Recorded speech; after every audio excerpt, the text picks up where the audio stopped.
Okaeri nasai minasan. Today we're gonna talk about Ohsama Sentai King-Ohger episode 35 before watching Ohsama Sentai King-Ohger episode 35. Let's go!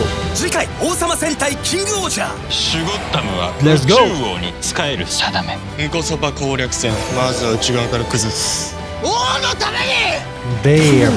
あれから側近やってんだ。 Oh wow. Let's go!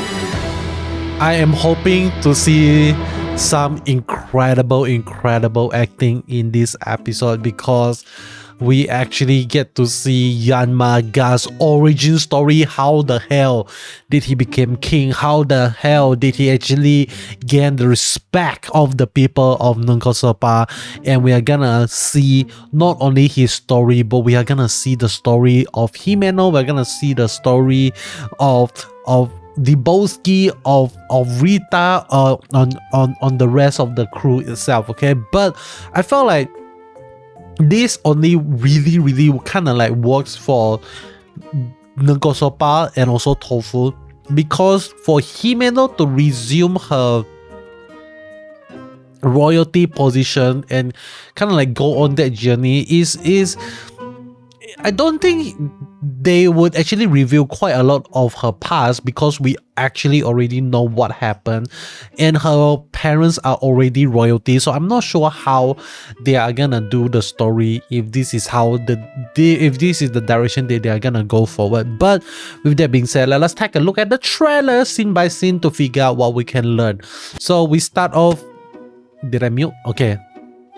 Let's go. So we start off with Himeno kind of like raising up from Ishabana. She's back in Ishabana and she is hiding in Ishabana or not, I don't know, but she's surrounded by looking like very comfortable thing. So I think she managed to sneak into Ishabana, go to a private quarters, or maybe, you know, like the Sebastian and the crew are still loyal to her, something like that. Because I really don't believe that the fact that the people of Ishabana is gonna betray their queen so easily. Okay, like they have been serving her since the time of her parents, so I don't think it's gonna be that easy to just half a year for them to kind of like change their loyalties that easily. Next, we get to see Debowski hiding from the people as well, so we are not sure what is gonna happen. But I also felt like Debowski is not gonna be betrayed by the people that easily as well, but then again, I could be wrong. Next, we get to see Rita in Gokhan screaming, and behind her is actually not Modophonia, but actually a random dude, kind of looking kind of like a prisoner or something like that, but she's just screaming and the person is just shocked out of his mind. And next we get to see Dagadedot going to meet Suzume and also Rakles. Okay, so we are not sure what is gonna happen, and what is Rakles really thinking about. Is he really like kneeling down towards Dagadedot, or he has some other plans in mind? I think he's like legitimately kneeling down towards Dagadedot, and Rakles is like using the fear against Dagadedot to his advantage. Like he still have his desire to become king of Terra and all those stuff, and yet he is still kneeling down in front of Dagadedot because he still get what he wants. He don't have any downside, so why not just do it? But then again, did Rakles not know the plan for Terra is I think complete annihilation, genocide if not mistaken? I think that is what Dagadedot want, right? Like he wanted the Bugnarak and the human to go to war with one another, and at the end of the day they destroy each other themselves. So I don't know if that is did Rakles actually know about this? Like, would you want to become a king of a war that is about to be destroyed? So but then we are not Rakles, so we are not sure how does his mind actually works. That is just how I would think and my speculation. Next, we actually get to see Gira and Jeremy are still in the castle of Sugar Dam, and like Gira is rushing towards, I think maybe to attack Rakles or maybe to attack Dagadedok, we are not sure, but very, very interesting stuff. Okay, next we get to see a close-up scene of Rakles. He's back in action with a new haircut. He looks really, really good, not gonna lie. So next we get to see Yanma confronting the Lich Girl. We are not sure how are they gonna settle things, because the Lich Girl has the ability to mind control. I hope they do not forget about that and just completely went into kind of like hand-to-hand combat, because that is just bad writing, okay, for them to actually forget about the ability of the Lich Girl. But we get to see some action scene, Yanma versus the Lich Girl, and next we get to see a little bit of flashback scene.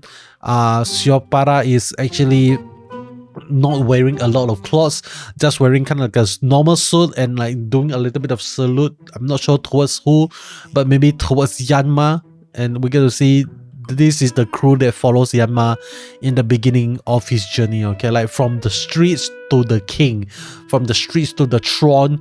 That is gonna be really, really amazing. Next we get to see close-up shot of Yanma. And then what else? Next we get to see Shiopara wears the helmet of truth. If you lie, then you're gonna get hit by lightning, and that is really, really scary, because he still choose to do it regardless the kind of like the consequences or something like that. Maybe the Lich Girl is like asking Shiopara, who is your king? Who is the king of Nongosopa? And he says Yanma Gas, and he said like he answered the Lich Girl, but deep down he knows that he's lying, and that is why he was shot by lightning, something like that. And next we get to see this amazing scene, kind of like Obachanda Iteta, something like that. So he points his finger to the sky of Yanma, and then Shiopara is crying his eyes out, like I believe in you, something like that. Okay, so next, some action scene in Nongosopa, really, really cool stuff. And next we get to see like, what is this face, man? Like, what is this face that Yanma is doing? Like, he's like eating a bunch of stuff, stuffing it inside his mouth, and then he's falling down. So we are not sure what really happened. Maybe this what happens after he got defeated, something like that, and he went to somewhere else to fight. I'm not sure. Okay, next we get to see some of the people from Nongosopa is like hitting a bunch of laptops and actually splitting a bunch of hard drives. That is brutal, man. Like, as a tech guy myself, that is really, really tough for me to see. And then next we get to see black hair Yanma. I think I'm not gonna lie, I prefer him with black hair. He looks so much better in black hair compared to a golden hair, so that is something else, okay? I mean, golden hair suits him as well, especially with his contact lens, like a little bit of bluish eye color. So I don't know, man. Like, I think either way is fine, just my own preference.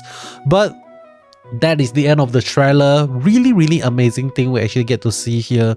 I am really excited to learn more about how Yanma actually gathers around a bunch of people and rally around him to rebuild Nongosopa and to become the king of Nongosopa. So I'm actually wondering, like, before Yanma become the king of Nongosopa, like, who is actually the king of Nongosopa as in itself? Or maybe there's no king. Like, if not mistaken, Nongosopa was being controlled by Sugar Dam, like it was becoming kind of like a sub country for Sugar Dam, something like that. So to see Yanma to rise up as a king and speak for Nongosopa itself, I think that is gonna really, really be a really amazing journey for us to explore, for us to see. But with that being said, that is all from me. Nothing else for me to add here. Let me know in the comment section below, what do you think the next episode is gonna be like? Is it gonna be amazing? Is it gonna be sad? Is it gonna be boring? I'm not sure, but let me know, and I'll be seeing you guys in the next one. Goodbye.